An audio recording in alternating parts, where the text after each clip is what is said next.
সাবিনা মাসুরা সহ সাফজয়ী 5 ফুটবলারকে বাইরে রেখেই নারী ফুটবল দলের স্কোয়াড ঘোষণা করলেন কোচ পিটার বাটলার। এই দল নিয়েই আজ ত্রিদেশীয় সিরিজ খেলতে জর্ডান যাচ্ছে বাংলাদেশ।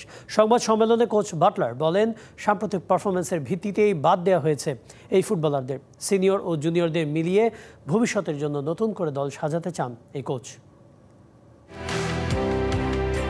ভুটানের নারী লিগে একের পর এক ম্যাচে গোল করে যাচ্ছেন সাবিনা খাতুন, মনিকা চাকমারা। অথচ জাতীয় দলে যেন দিন দিন অপরিহার্যতা কমছে তাদের। দেশকে দুবার নারী সাফ শিরোপা জেতাতে ভূমিকা ছিল তাদের। অথচ কোচ পিটার বাটলারের সাথে মতবিরোধ বদলে দিচ্ছে তাদের ক্যারিয়ারের গতিপথ।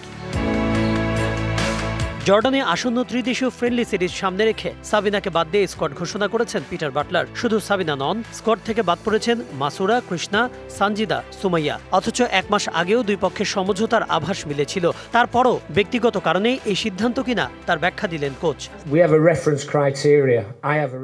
এখানে ইগোর কোনো ব্যাপার নেই। মাসুরা ভালো শেপে নেই, কৃষ্ণা প্রায় 1.5 বছর ধরে খেলেনি, সানজিদা, সুমাইয়াও সাম্প্রতিক সময় বেশি ম্যাচ খেলেনি। গত 6 মাসের পারফরমেন্সে খেলার দর্শন দেখে এই সিদ্ধান্ত নেওয়া হয়েছে।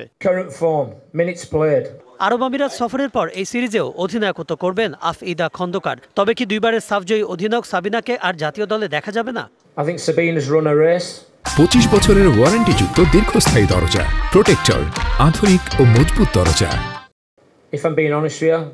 সাবিনার অর্জনকে আমি অশ্রদ্ধা করছি না। এরপরও বলবো তার সময় শেষের দিকে। শুধু খেলা কিংবা অভিজ্ঞতা নয়, আরও অনেক বিষয়ের ওপর অধিনায়ক নির্ধারিত হয়। সেই বিবেচনায় আমার কাছে আফিদাই ভালো অধিনায়ক।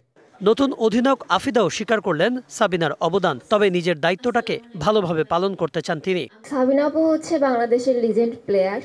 তো কোচের সিদ্ধান্ত, কোচ কিভাবে টিম সাজাবে। আগের থেকে মোটামুটি এই টিমটা এখন ব্যালেন্স আছে, বিশেষ করে আরব আমিরাতের সাথে যে টিমটা আমরা খেলেছিলাম। তো ইনশাল্লাহ ভালো কিছু হবে। আম্মানের ত্রিদেশীয় সিরিজে স্বাগতিক জর্ডান ছাড়াও বাংলাদেশের প্রতিপক্ষ Indonesia. Kanak Mahmud, DBC news, Dhaka.